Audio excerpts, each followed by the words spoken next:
Suresh might take the videos posted here are for educational purpose only and none of you should attempt to watch it and you will never take any responsibility for it.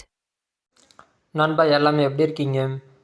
இந்த வீடியோவில் தானியங்களை குமிக்க மற்றும் பரப்ப பயன்படுத்தக்கூடிய ஒரு வகையான பரம்பை தான் பார்க்க போகிறோம்.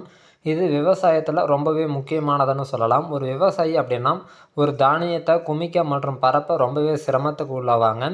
ஸோ அதை வேலையை வெகுவாக குறைக்கிற வகையில், அதாவது நமக்கு வேணுங்கிற உயர அடிப்படையில் எந்த வகை தானியமாக இருந்தாலும் சரி, எண்ணெய் வித்துக்கள், மாவு பொருட்கள் இது போல் எதுவாக இருந்தாலும் சரி, நமக்கு வேணுங்கிற உயர அடிப்படையில் கூட்டவோ குறைக்கவோ செய்கிறது மூலிமா நமக்கு வேணுங்கிற திக்னஸில் பரப்பிக்க முடியும். அதே நேரத்தில் பரப்பிய பொருளை இந்த வகை பரம்பை கொண்டே நம்ம அதை குமிக்கவும் முடியும். ஸோ இதுக்குன்னு சொல்லிட்டு 2 விதமான பரம்பு தேவை கிடையாது. ஒரே விதமான பரம்பை கொஞ்சம் தான் ஒரு ஆல்ட்ரு பண்ணுறதுனால 2 விதமான பயன்பாட்டுக்குமே நம்மளால் சுலபமாக யூஸ் பண்ணிக்க முடியும். ஸோ இதை பற்றி இந்த வீடியோவில் ரொம்பவே முழுமையாக டீட்டெயிலாக பார்க்க போகிறோம். ஆல்ரெடி இது தொடர்பாக நிறைய வீடியோ போஸ்ட் பண்ணியிருக்கேன். இதில் 2க்கும் உள்ள கம்பேரிசன், அதாவது ஆல்ரெடி பார்த்திங்கன்னா ஃபஸ்ட்டில் ஒரு பரம்பு செஞ்சுருந்தோம், 2வது ஒரு பரம்பு செஞ்சுருந்தோம், அதுலேயும் ஒரு சில ஆல்டர்னேட் ஆப்ஷன் பண்ணியிருந்தோம். ஸோ அது எல்லாமே இது விரிவுபடுத்தி இந்த வீடியோவில் முழுமையாக பார்க்க போகிறோம். ஸோ இது வந்துட்டு நீங்கள் ஒரு பரம்பை உருவாக்க போகிறீங்க அப்படின்ற பட்சத்தில் இந்த மெத்தட் எல்லாமே உங்களுக்கு ரொம்பவே கை கொடுக்கும். அதாவது உங்களுக்கு தேவையில்லாத அலைச்சலையோ அதில் வர குளறுபடிகளை குறைக்கிறதுக்கோ உங்களுக்கு ரொம்பவே பயனுள்ளதாக இருக்கும். ஸோ வாங்க நண்பா வீடியோக்குள்ளே போகலாம். திஸ் வீடியோ ஸ்பான்சர்ட் பை பைமோட். நாம் ரெகுலராக பயன்படுத்தக்கூடிய அனைத்து விதமான வீட்டு உபயோக பொருட்களையும் வீட்டில் இருந்தபடியாக வாங்கிக்கலாம், எந்தவித கூடுதல் கட்டணமும் இல்லாமல். இந்த ஆப் நம்ம பிளே ஸ்டோரில் அவைலபிளாக இருக்குது, ட்ரை பண்ணி பாருங்கள். லிங்க் கீழே டிஸ்கிரிப்ஷனில் கொடுத்துருக்கேன். நண்பா உங்கள் பார்வையில் இருக்கக்கூடிய இந்த பரம்பை பார்த்துக்கோங்க. இப்போ இந்த பரம்பு வந்துட்டு 2 பரம்பு இருக்குது. லெஃப்ட் சைடில் ஒன்று, ரைட் சைடில் ஒன்று. ரைட் சைடில் இருக்கக்கூடியது தான் ஃபஸ்ட்டு செஞ்ச மாடலு, லெஃப்ட் சைடில் இருக்கக்கூடியது 2வது செஞ்சது. இதுலேயும் ஒரு சில மாற்றங்கள் செஞ்சு அதுக்கப்புறம் தான் பயன்பாட்டில் வச்சுருக்கேன். ஸோ இது ரொம்பவே நல்லாயிருக்கும். ஸோ 2 மாடலையுமே உங்களுக்கு நான் லைவாக இப்போ எப்படி இருக்குது என்னன்றதை காட்டிடுறேன். அதே இதோட டைமெண்ட்ஸ் என்னென்ன, இதுக்கு யூஸ் பண்ணியிருக்கக்கூடிய மெட்டல் சீட் என்ன, இதோட திக்னஸ் என்ன அப்படின்றது எல்லாமே உங்களுக்கு லைவாக காட்டுறேன். ஸோ அதே நேரத்தில் இந்த வீடியோ வந்துட்டு ரொம்பவே பயனுள்ளதாக இருக்கும். நீங்கள் வந்துட்டு பார்த்து இந்த பரம்பு செஞ்சு யூஸ் பண்ணுறீங்கன்ற பட்சத்தில் லோ காஸ்ட் தான். பரம்பு வந்துட்டு பெருசாலாம் செலவு வராது. நான் முடிஞ்ச அளவுக்கு செலவு குறைக்கிற விதத்துலையும் அதே நேரத்தில் வேலைக்கு சுலபமாக இருக்க வகையிலேருந்து அந்த பரம்பு உருவாக்கியிருக்கேன். ஸோ இப்போ டைமென்ஷன் முதற்கொண்டு இதோட அமைப்பு முதற்கொண்டு எல்லாமே லைவாக செக் பண்ணிவிடுவோம். நண்பா அங்கே தெரியக்கூடிய சீட்டு வந்துட்டு 14 mm திக்னஸ் உடைய சீட் இது. இந்த சீட்டு பார்த்தீங்கன்னா திக்னஸ் எந்த அளவுக்கு இருக்குது அப்படின்றது உங்களுக்கு லைவாக தெரியும். இது வந்துட்டு நல்லா ஸ்ட்ராங்காக இருக்கிறதுனால உங்களுக்கு அவ்வளோ சீக்கிரம் வளையாது, பிடிக்காது, கொஞ்சம் நல்லாயிருக்கும். அதே நேரத்தில் அந்த பேரிங் வந்துட்டு உருண்டு வர்றதுக்கான அமைப்பு பார்த்தீங்கன்னா எல் பட்டையை கொண்டு உருவாக்கியிருக்கேன். இந்த எல் பட்டையில் பார்த்தீங்கன்னா பேரிங் வந்துட்டு இந்த சைடில் வந்துட்டு உரசக்கூடாது, அந்த அளவுக்கு ஸ்பேஸ் இருக்க மாதிரி ஒரு எல் பட்டை அமைப்பை தேர்ந்தெடுத்து அதுக்கு தகுந்த மாதிரி நான் 4 டாக்கா வச்சு வெல்டு பண்ணியிருக்கேன். ஸோ இப்போ வந்துட்டு பேரிங் பார்த்தீங்கன்னா நமக்கு இந்த சீட்டில் வந்துட்டு எங்கேயும் உரசாத பிடிக்காது, நல்லா மூவிங்க்கு நல்லாயிருக்கும்.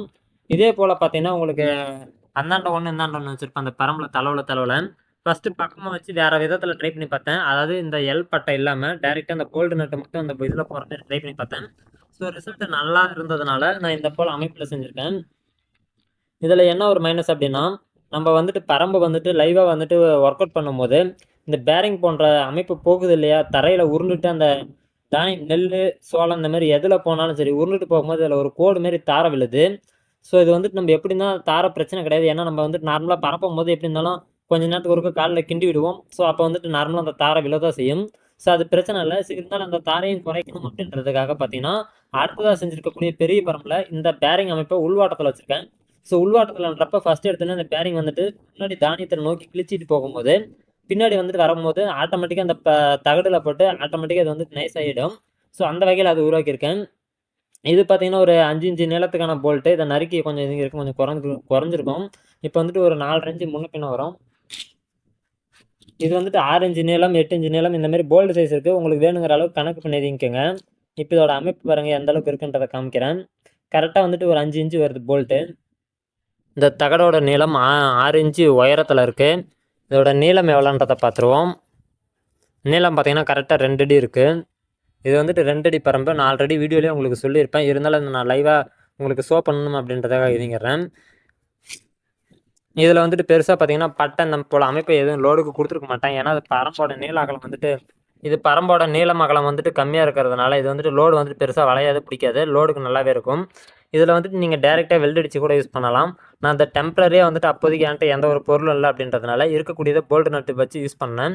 ஸோ இது நான் வேணுங்கிற பட்சத்தில் இந்த பைப் வந்துட்டு நான் கழட்டி வேறு பயன்பாட்டுக்கு வேணும்னு வச்சுப்பேன். இல்லை ஒரு வேளை வண்டியில் கொண்டு போகும்போது எனக்கு தேவைப்படுது, இதை வந்துட்டு நான் கழட்டிக்கணும், எனக்கு வந்துட்டு டிஸ்டர்பன்ஸ் இருக்கக்கூடாதுன்னு இதையும் நம்ம கழட்டி கூட யூஸ் பண்ணிக்கலாம். ஏன்னா அது போல்டு நட்டு டைப்பில் தான் வச்சுருக்கேன். ஸோ இது வந்துட்டு எல்லா விதத்துக்குமே யூஸ் பண்ணிக்கலாம். நம்ம வந்துட்டு இது மெயினாக வந்துட்டு சாணி குமிக்கிறதுக்காக யூஸ் பண்ண பரம்பு. ஸோ இது வந்துட்டு இப்போ நம்ம சோளத்துக்கு எல்லாத்துக்கும் மல்டி பயன்பாட்டில் இருக்குது. இதில் பார்த்தீங்கன்னா தெரியும், லேசாக 1-2 சாணி தர கூட தெரியும். ஸோ லாஸ்ட்டாக சாணி தான் குமிச்சிட்டு இருந்தது. இப்போ சோளம் இதெல்லாம் அறுவடை இல்லைன்றதுனால சும்மா இருக்க நேரத்தில் அதை சாணி குமிக்கிறதுக்காக யூஸ் பண்ணிட்டு இருந்தேன். ஸோ அதை தான் இப்போ நான் ஆல்ட்ரு பண்ணி இந்த மாதிரி யூஸ் பண்ணிட்டு இருக்கேன். அடுத்தது பாருங்கள், பெரிய பரம்பை பாத்திரம். இது வந்துட்டு உயரம் இதெல்லாம் எவ்வளோன்றதை ஃபஸ்ட்டு மென்ஷன் பண்ணிடுறேன்.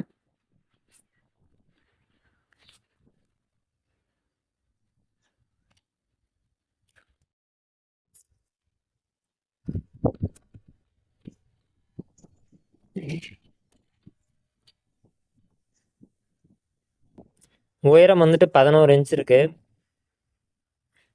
10.5 இன்ச்சுக்கு கொஞ்சம் கூடுதலாக இருக்குது, 11 இன்ச்சுன்னு வச்சுக்கோங்க.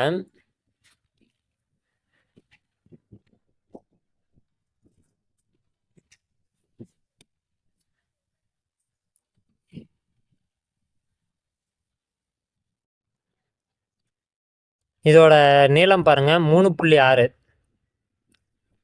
3 அடி 6 இன்ச் இருக்கு.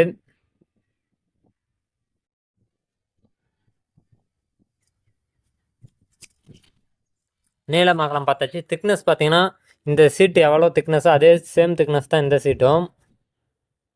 இப்போ இது பின்பகுதி பார்த்தீங்கன்னா ஒரே பிளைனாக தான் இருக்கும்.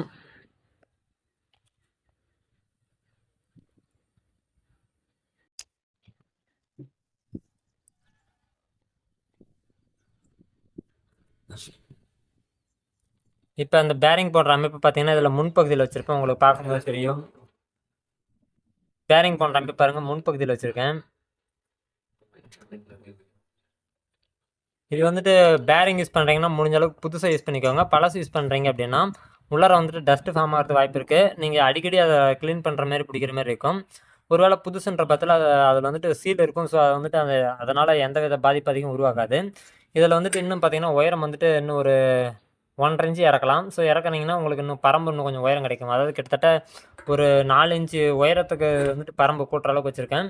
ஃப்யூச்சரில் எனக்கு இதுவே போதும். ஸோ ஒரு வேளை தேவைப்பட்டதுன்னா இன்னும் கூட நான் அதிகப்படுத்திப்பேன். எனக்கு இதுவே போதுமானது. இந்த திக்னஸ்க்கு மேலே நம்ம காய போட்டோம்னால சீக்கிரம் காய செய்யாது. நம்ம வந்துட்டு இதில் குறைஞ்சபட்சம் ஒரு 2 நூல், அதாவது ஒரு 1/2 இன்ச்சு 1/4 இன்ச்சு அந்த திக்னஸில் இருந்து கூட நம்மளால் குமிக்க பரப்ப எல்லாமே செய்ய முடியும். அதே நேரத்தில் இதில் பார்த்தீங்கன்னா ஆல்ரெடி நான் ஒரு பைப் வச்சு நான் வெல்டு பண்ணியிருப்பேன். அதாவது கீழ் வாட்டத்தில் பார்த்தீங்கன்னா உங்களுக்கு தெரியும், ஒரு போல்டு நட்டு போட்ட மாதிரி இருக்கும். இந்த போல்டு நட்டில் நீங்கள் ஃபஸ்ட்டு பார்த்தா சின்ன பரம்போட இதை தான் நான் யூஸ் பண்ணியிருந்தேன். ஸோ அதை யூஸ் பண்ணும்போது பார்த்தீங்கன்னா அந்த வளைவுகள்லாம் கொஞ்சம் அதிகமாக வந்தது. லோடு கொடுத்து இழுக்கும்போது பிடிக்கும்போது நமக்கு வளைய செஞ்சுது. ஸோ அதனால் பார்த்தீங்கன்னா அந்த இதை எடுத்துகிட்டு மேலே வந்துட்டு எல் பட்டையை வச்சிட்டேன். இதை வந்துட்டு பைப் போட்டு யூஸ் பண்ணலாம். ஸோ என்கிட்ட வந்துட்டு இந்த எல் பட்டை வந்துட்டு ஆல்ரெடி நான் செஞ்ச பரம்பில் இது வந்துட்டு நான் செஞ்சு பார்க்கும்போது எனக்கு இந்த பரம்பு வந்துட்டு இந்த பட்டை வந்துட்டு எனக்கு மிச்சமாக இருந்தது. ஸோ அதனால் அதை நான் யூஸ் பண்ணிட்டேன். இது வந்துட்டு எல் பட்டையும் எனக்கு ஓரளவு கரெக்டாக தான் இருக்கும், ஒன்றும் பிரச்சனை இல்லை.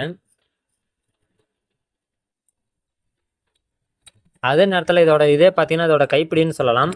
கைப்பிடி பார்த்தீங்கன்னா அப்படி லோடு கொடுத்து நீங்கள் எந்த வாட்டத்தில் இழுக்கிறீங்களோ அதே நேரத்தில் இதோட ஸ்பெஷல்னு பார்த்தீங்கன்னா அந்த கைப்பிடின்னு சொல்லலாம். அந்த கைப்பிடி எந்த வாட்டத்தில் நீங்கள் லோடு கொடுத்து இழுத்தாலும் இது சென்டர் வந்துட்டு கீழ் நோக்கி தான் இருக்கும். ஏன் அதை கீழ் நோக்கி இருக்குது அப்படின்னா இந்த பரம்போட அமைப்பில் ஒரு மைனஸ் என்னன்னு பார்க்கும்போது நீங்கள் இந்த கைப்பிடி இதே போல் உருவாக்கணும். அப்படி இல்லைன்னா ஒரு கயிறு போட்டு தான் உருவாக்கணும். நீங்கள் நேரடியாக இந்த பைப்பு பிடிச்சிருக்கிறீங்க இல்லை இந்த பட்டையை பிடிச்சிருக்கிறீங்க அப்படின்ற பட்சத்தில் இப்போ நான் உங்களுக்கு நியர்பை க்ளோஸ் வச்சு காட்டுறேன். இப்போ பார்த்தீங்கன்னா உங்களுக்கு நீளம் வந்துட்டு நான் இப்போ எவ்வளோ உயரம் பரம்பு இருக்குன்றது தெரியும். இப்போ பாருங்க, நீங்கள் எந்த அளவுக்கு இதை கைப்பிடி உயரமாக தூக்கி பிடிக்கிறீங்களோ அந்த அளவுக்கு அதோட நீளம் குறைஞ்சிட்டே போகும். அதாவது கீழே இருக்கக்கூடிய ஓட்டையை பாருங்கள் குறைஞ்சிட்டே போகும். இது வந்துட்டு நீங்கள் சென்டர் பண்ணணும் அப்படின்னா நீங்கள் ஒரு வேளை சென்டர் பண்ண நினைக்கிறீங்க அப்படின்ற பட்சத்தில் இந்த கைப்பிடி வந்துட்டு கொஞ்சம் உயரமாக இருக்கணும். அதாவது கிராசிங்கில் ஒரு 45ன்றது ஒரு 70 அந்த டிகிரி ரேஞ்சில் கிராசிங்கில் உயரமாக இருக்கணும். அப்படி இல்லையா நேருக்கு நேர் கைப்பிடி வச்சு கூட இதே போல் ஒரு கைப்பிடி செஞ்சுக்கோங்க. இது வந்துட்டு இழுக்கிறதுக்கு லோடு நல்லா இருக்கும். அதே நேரத்தில் அப்படி இது இல்லைன்ற பட்சத்தில் சிம்பிளாக பார்த்தீங்கன்னா அதில் ஒரு கயிறு போட்டு கூட இழுத்துக்கோங்க. இந்த ஓட்டையில் இந்த மாதிரி கயிறு போட்டுட்டிங்கன்னா உங்களுக்கு ரொம்பவே சூப்பராக இருக்கும். ஏன்னா அது வந்துட்டு நீங்கள் எப்படி தூக்கி இழுத்தாங்கனாலும் இது வந்துட்டு முடிஞ்ச அளவுக்கு பார்த்தீங்கன்னா சென்டர் கீழே ஏறாமல் சென்டர் வாக்கில் இருக்கும். ஸோ அப்படின்ற பட்சத்தில் நமக்கு அங்கே வச்சிருக்கக்கூடிய உயரம், அதாவது பரம்பில் ஃபிக்ஸ் பண்ணி இருக்கக்கூடிய உயரம் என்னவோ அந்த உயரம் அப்படியே மாறாமல் கிடைக்கும். இதுதான் அதோட ப்ளஸ்ஸு. இந்த பரம்புலையும் அதே போல் தான் நீங்கள் செய்யணும். ஸோ இதில் செய்யும்போது பார்த்தீங்கன்னா முன்ன பின்ன தூக்கி பிடிக்கிறீங்க இறக்குறீங்க அப்படின்ற பட்சத்தில் உயரம் வித்தியாசம் வரும். இது ஆட்டோமேட்டிக்காக நீங்கள் ரொம்ப லோடு ஹெவியாக கொடுத்து இழுக்கிறீங்க அப்படின்னா நம்ம அங்கே கால்ரைக்கா போல்டு போட்டிருக்கிறதுனால அது ஆட்டோமேட்டிக்காக வந்துட்டு கொஞ்சம் பெண்ட் ஆகிடும். ஸோ இது வந்துட்டு இதில் பெருசாக அந்தளவுக்கு தெரிஞ்சுக்கொள்ளாது. அது இல்லாமல் இது பரம்பும் 2 அடின்றதுனால இது நம்ம வந்துட்டு ஒரு பொருளை குமிக்கிறோம் பரப்புறோம் அப்படின்ற பட்சத்தில் சும்மா சும்மா நடக்கிற மாதிரி இருக்கும். இது வந்துட்டு கொஞ்சம் அகலம் சேர்த்து வர்றதுனால நமக்கு நடக்கிற நேரமும் குறையும். இன்னும் நம்ம அகலத்தை பெருசாக பண்ணுறோம் அப்படின்ற பட்சத்தில் எங்கேயாவது எடுத்துகிட்டு போகிறோம் அப்படின்னா எடுத்துகிட்டு போகிறதுலையும் பல சிரமம் இருக்கும். அதே நேரத்தில் வெயிட்டும் கூடுதலாக போகும். முடிஞ்ச அளவுக்கு இதில் என்ன ஒரு ப்ளஸ்னா வெயிட்டை வந்துட்டு கூடுதலாக இருக்கக்கூடாது. வெயிட்டை வந்துட்டு முடிஞ்ச அளவுக்கு குறைக்கிறீங்க அப்படின்ற பட்சத்தில் இன்னும் பரம்பு வந்துட்டு உங்களுக்கு சூப்பராகவே இருக்கும்.